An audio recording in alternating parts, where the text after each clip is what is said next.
With amazing results in this year's Civil Services examination, Study IQ has once again proved that quality can be provided along with affordability.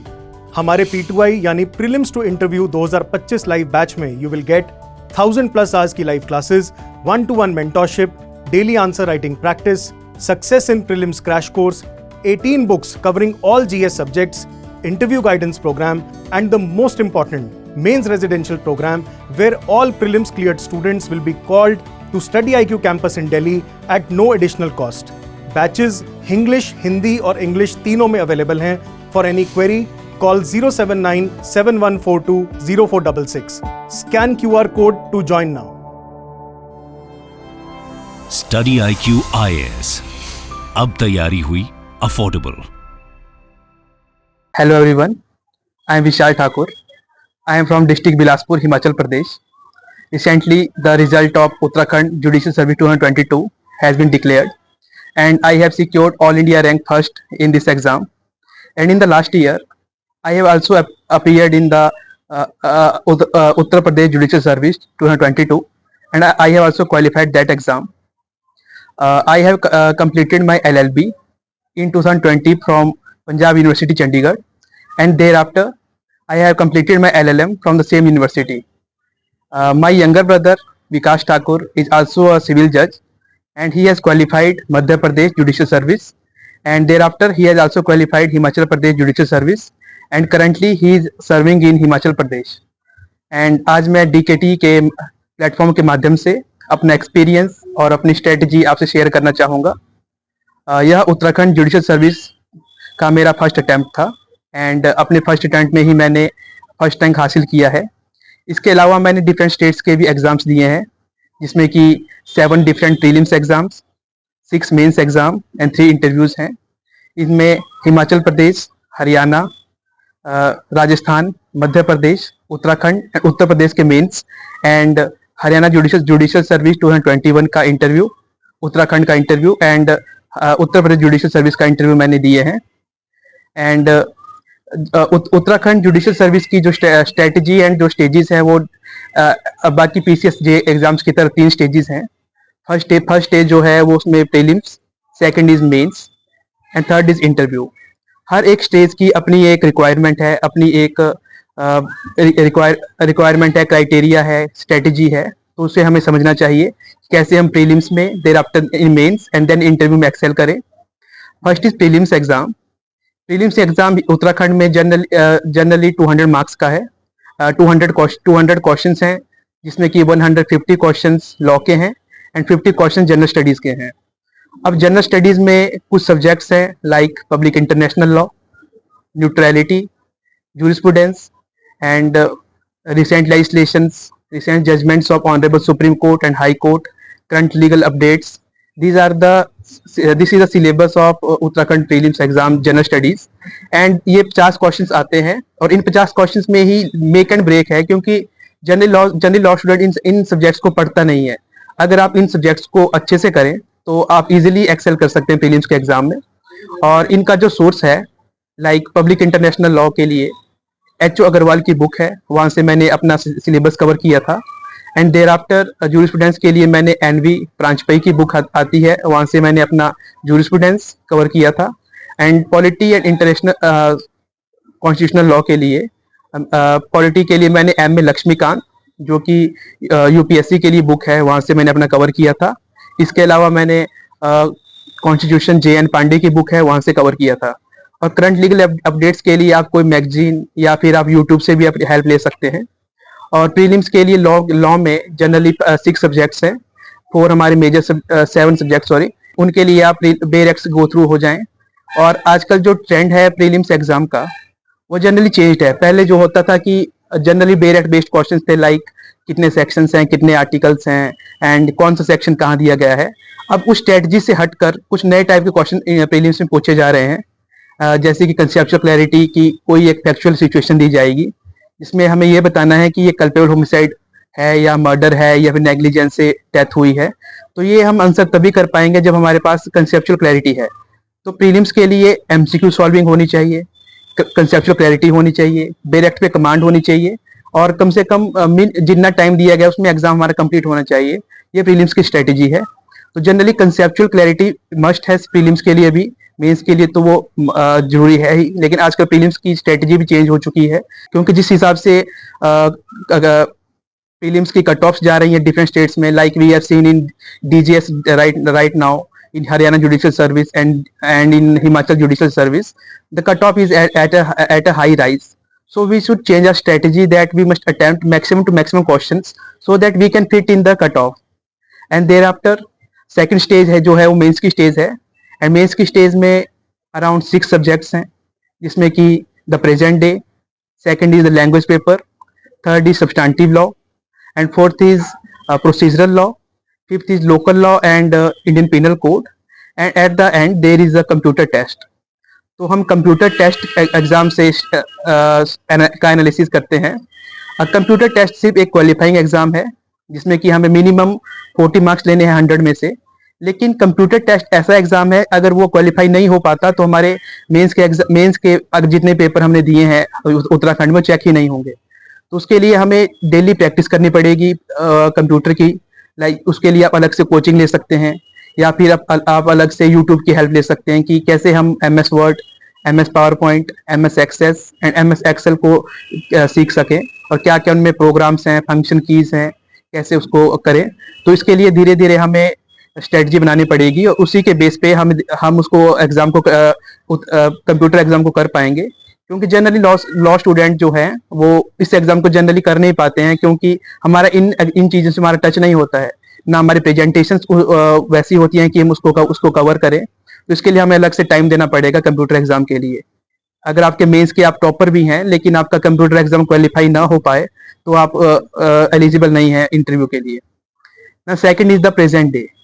The present day के exam में जो questions आते हैं वो generally normal questions हैं, उसमें कि आपके public international law, UN charter, human rights and jurisprudence, polity के क्वेश्चंस हैं, constitution and landmark judgments of honourable supreme court and Uttarakhand high court, recent legislation की जैसे के क्वेश्चंस आते हैं। तो उनका ट्रेंड यही है कि आप जितने भी लीगल अपडेट्स आ रहे हैं उनसे अपडेट रहिए, क्योंकि जनरली एक लैंडमार्क जजमेंट या फिर करंट जजमेंट उसमें पूछी जाती है, जो कि एंड के क्वेश्चन में है। तो जैसे कि अभी जनहित अभियान वर्सेस यूनियन ऑफ इंडिया, जो कि EWS कोटा पे बेस है, तो उस पर भी क्वेश्चंस आने के चांसेस हैं और आते हैं। उसके अलावा NJAC की जजमेंट्स भी पूछी गई हैं एग्जाम में उत्तराखंड में। तो उसके लिए हमें पास्ट ईयर के एग्जाम्स हैं उनके अराउंड पिछले 5 साल के हमें एग्जाम एनालाइज करने चाहिए कि क्या डिफिकल्टी लेवल है, क्या एग्जाम डिमांड कर रहा है, और क्या उनकी स्ट्रेटेजी है। तो प्रेजेंट डे के लिए ज्यादा कुछ वो है नहीं, जो बुक है जनरली आप बुक के थ्रू भी कवर कर सकते हैं, लाइक पॉलिटी है, M. Laxmikanth book is sufficient for that, and for JN Pandey is for the constitution and where act. There after for public international law there is HO Agarwal book, and we can go for the ascent like Dukki, जो कि Delhi university की books आती हैं दुक्की, वहां से भी हम cover कर सकते हैं। जूरिस्प्रूडेंस के लिए मैंने NV प्रांजपेयी से कवर किया था, और करंट अपडेट्स के लिए मैंने यूट्यूब से और लीगल मैगजीन से मैंने अपने करंट अफेयर्स अपडेट किए थे। उसके अलावा सेकंड एग्जाम आता है लैंग्वेज का एग्जाम, जो कि मेक एंड ब्रेक है, क्योंकि लैंग्वेज के एग्जाम में एक ट्रांसलेशंस आती हैं English to Hindi and then Hindi to English. ये जो ट्रांसलेशन है ये लीगल ट्रांसलेशन है, और जनरली लीगल ट्रांसलेशन एक चैलेंजिंग टास्क हो जाता है लॉ स्टूडेंट के लिए। जो इंग्लिश मीडियम है उनको हिंदी में समझने में दिक्कत होगी, और जो हिंदी मीडियम के हैं उन्हें इंग्लिश में समझने में दिक्कत होगी। So the best solution is कि आप डाइग्लोट वेयर एक्ट लें, जिसमें कि आपको एक पेज पे हिंदी, एक पेज पे इंग्लिश के वेयर एक्ट मिल जाएंगे। अगर हम इनको कंटिन्यूसली रीड करें तो हमें वो जो वर्ड्स हैं वो इजिली ग्रास्प हो जाएंगे, लाइक हर्ट को कहते हैं उपहति। तो ये जनरली मैक्सिमम लॉ स्टूडेंट्स को पता नहीं होगा कि हर्ट और ग्रीवियस हर्ट को हिंदी में क्या कहते हैं, कल्पेबल होमिसाइड को हिंदी में क्या कहते हैं। तो जनरली ये चैलेंजिंग टास्क है, और ये मेक एंड ब्रेक एग्जाम है लैंग्वेज का पेपर। There after there is substantive law. Substantive law में अराउंड 10 सब्जेक्ट्स हैं, और इन 10 सब्जेक्ट्स में जो फर्स्ट 2 क्वेश्चंस और कंपल्सरी क्वेश्चंस हैं, और अगले 8 क्वेश्चंस में एक ऑप्शंस आती हैं। तो जनरल स्ट्रेटजी ये स्टूडेंट्स की ये होती है कि हम इस एग्जाम में कुछ सब्जेक्ट्स छोड़ के चले जाएं, ताकि वो बाकी सब्जेक्ट्स कवर हो ही जाएंगे ऑप्शनल में। लेकिन ये मेरी एडवाइस है कि आप एटलीस्ट सारे सब्जेक्ट्स कवर करके जाएं, क्योंकि स्ट्रेटजी टोटली चेंज हो चुकी है एग्जाम में, and generally they are asking the mixed questions, like question number 3 is there, First part can be from partnership law, second can be from contract, and third can be from Muslim law. So we must cover all the subjects so that we can excel in that subject. And the answer writing format in the substantive law is generally पहले आप उसके background के बारे में या उसके introduction के बारे में थोड़े एक पैरा में लिखिए. उसके बाद जो क्वेश्चन में डिमांड किया गया है, लाइक अकम्प्लिश का क्वेश्चन है, तो अकम्प्लिश के क्वेश्चन में जो भी like section 133, section 144 illustration B, then there is section 30, and इसको कोरिलेट किया जाए सेक्शन 306 के साथ सीआरपीसी के, तो एक अच्छा आंसर बन पाएगा. तो हमें कोरिलेशन, उसका बैकग्राउंड, उसका इथॉस और जो उसका मेन कंटेंट बॉडी का जो पूछा गया वो लिखे, एंड में इसको कंक्लूड करके हम इसको खत्म कर सकते हैं क्वेश्चन को. तो ये स्ट्रेटजी होती है मेंस में लिखने के लिए. उसके अलावा उसके बाद एग्जाम है प्रोसीजरल लॉ, जो कि one of the lengthiest and बहुत कम स्कोरिंग एग्जाम है, क्योंकि इसमें जो पैटर्न है वो थोड़ा डिफरेंट है बाकी स्टेट पीसीएस जैसे भी और इसी एग्जाम से. उसमें ये है कि उसमें फर्स्ट क्वेश्चन जो है कंपलसरी क्वेश्चन है, जो कि 40 मार्क्स का है.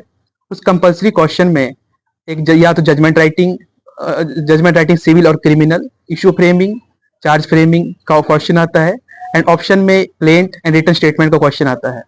तो जनरली रिटन स्टेटमेंट हर एक लीगल फॉर्मेट के ऊपर ध्यान देना जरूरी है, क्योंकि जरूरी नहीं है कि आपको ऑप्शन में प्लेंट रिटन स्टेटमेंट एंड दूसरी ऑप्शन में आपको जजमेंट राइटिंग ही आए. क्वेश्चन मिक्स भी हो सकते हैं, like written statement, plaint and charge framing, and there can be civil judgment, criminal judgment, bail format, bail bond format, and anything. So just go through the formats of all these, and the content is almost same like that.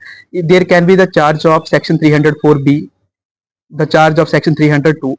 अगर हमें format पता होगा कि लिखना कैसी है judgment writing, तो हम कोई भी चार्ज आए, कोई भी स्टोरी आए, कोई भी फैक्ट्स ऑफ द केस आए, तो हम इजीली उसको पुट इन कर सकते हैं और वहां पे हम इजीली इस फॉर्मेट को कर सकते हैं. Thereafter, the questions are from Indian Evidence Act, CRPC, and Civil Procedure Code.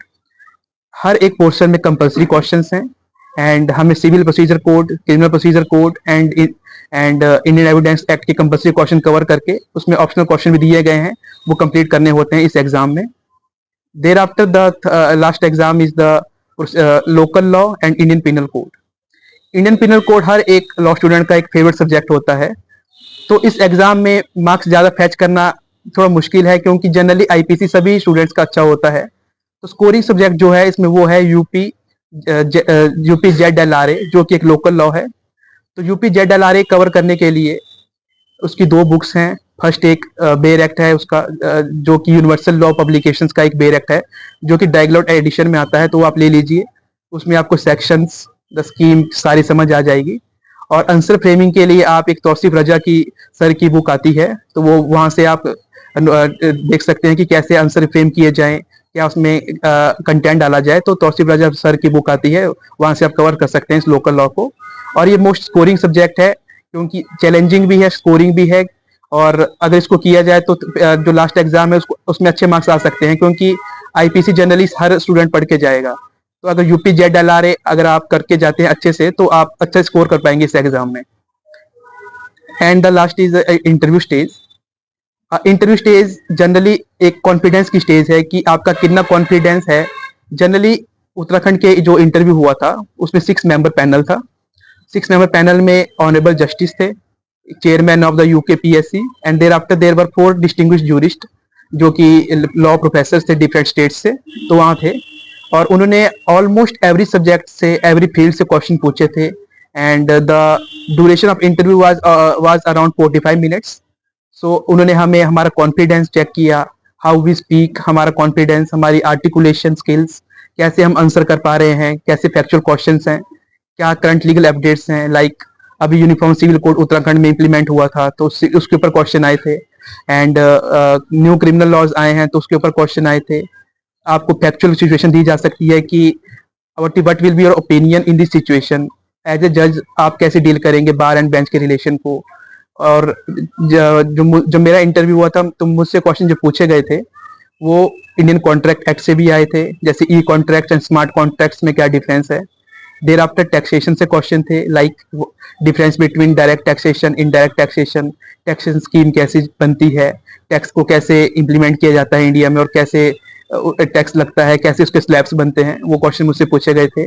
उसके अलावा इंडिया इंटेलेक्चुअल प्रॉपर्टी राइट से क्वेश्चन थे। इवन दो ये सभी हमारे सिलेबस का पार्ट नहीं है, लेकिन हमें हर सब्जेक्ट के बारे में थोड़ी थोड़ी नॉलेज जरूर होनी चाहिए, क्योंकि ये फिक्स रूल नहीं है कि जो सब्जेक्ट हमारे मेंस में है उन्हीं पे इंटरव्यू लिमिटेड होगा। तो इंटरव्यू कहीं से भी किसी भी फील्ड से हो सकता है। वो उत्तराखंड की लोकल जीके भी हो सकती है, या आपकी होम स्टेट की लोकल जीके भी हो सकती है, या ऐसे सब्जेक्ट जो आपने कभी एलएलबी में पढ़े हों उनके ऊपर भी आपसे क्वेश्चन पूछे जा सकते हैं, लाइक एलएलएम के क्वेश्चन पूछे जा सकते हैं। अभी आईपीआर टैक्सेशन उत्तराखंड के सिलेबस में नहीं थे, लेकिन मुझसे पूछे गए थे। तो वो यही चेक कर रहे हैं कि जो क्वेश्चन आपको नहीं आते हैं या आपको आते हैं तो आप उनको कैसे टैकल कर रहे हैं, क्या आप पैनिक हो रहे हैं या आप उनको हैंडल करने की आप में एबिलिटी है। क्योंकि आपकी नॉलेज, आपका कॉन्फिडेंस, आपकी नॉलेज, आपका एक्सपीरियंस चेक हो चुका है प्रीलिम्स एंड मेंस में। अभी आपका एक्सपीरियंस, क्या आप उस चेयर पे बैठने के लायक हैं, क्या आप में इतनी कैपेबिलिटी है कि कल को जब एडवोकेट्स या किसी का आपके ऊपर प्रेशर आएगा तो आप उसको हैंडल कर पाएंगे। तो ये चीज आपकी इंटरव्यू में चेक होती है। तो इंटरव्यू की एक ही स्ट्रेटेजी है कि आप फर्म रहें और आप अपने आंसर अच्छे से दें, और जो आंसर आपको न आए उनको आप हम्बली बोल सकते हैं कि हमें ये आंसर कि I am unable to recall right now. तो वो आपको जनरली आपको तंग नहीं करेंगे उसके लिए कि आपको उसका आंसर देना ही है। एंड इंटरव्यू स्टेज के बाद आपके जो मार्क्स हैं, मेंस के मार्क्स एंड इंटरव्यू के मार्क्स, उसकी एक क्यूमुलेटिव लिस्ट बनेगी, एंड जो उसमें टॉप लिस्ट में होंगे वो सिलेक्ट होंगे इस एग्जाम में। मेयरली बिकॉज आप मेंस के टॉपर हैं, तो आपको अगर आपके इंटरव्यू में मार्क्स कम है तभी आप लिस्ट में नहीं आएंगे। अगर आप इंटरव्यू के टॉपर हैं, मेंस में कम है तब भी लिस्ट में नहीं आएंगे। तो दोनों मेंस में भी और इंटरव्यू में भी दोनों का आपको एक बैलेंस बनाना पड़ेगा, ताकि दोनों में आप एक्सेल कर पाए। इंटरव्यू 100 मार्क्स का होता है एंड जनरली ये 45 मिनट्स का उत्तराखंड में चलता है। इसके अलावा मैक्सिमम स्टूडेंट की ये स्ट्रेटजी है कि 3-4 अटेम्प्ट देते हैं, और मे बी ये फिक्स नहीं है कि आपका फर्स्ट अटेम्प्ट में ही क्लियर हो जाए या सेकंड अटेम्प्ट में ही, क्योंकि जनरली जुडिशियल सर्विस जो है वो एक लंबी रेस है। इसमें पहले प्रीलिम्स होगा, फिर मेंस होगा, फिर इंटरव्यू होगा। अब किसी स्टेज में भी तो 1-2 मार्क्स आपके कम रह गए तो आपको फिर से तैयारी स्टार्ट करनी पड़ेगी। एंड तो थोड़ा मोटिवेटेड रहना पड़ेगा कि कैसे हम नेक्स्ट टाइम इससे बेटर कर सकें, अपनी गलतियों से सीखें और बिना तैयारी छोड़े आप कंटिन्यूअस में उसकी तैयारी करें। अगर आपका 1-2 एग्जाम ना भी क्लियर हो तो आप कंटिन्यू अपने उस तैयारी पर रहें, एक ना एक दिन आपका एग्जाम क्लियर जरूर होगा। तो फाइनली मैं डीकेटी का बहुत आभार व्यक्त करता हूं कि उनके थ्रू मुझे आपसे अपने एक्सपीरियंस शेयर करने का मौका मिला। और जब हम प्रेपरेशन कर रहे थे तब हम भी डीकेटी की काफ़ी हेल्प लेते थे कि बाकी किसी स्टेट जुडिशियल सर्विस में किसका कैसा एक्सपीरियंस रहा। तो मे बी होप्स हो कि आप मेरी स्ट्रेटजी या मेरे एक्सपीरियंस जो मैंने आपको बताया आपके काम आए। Thank you so much.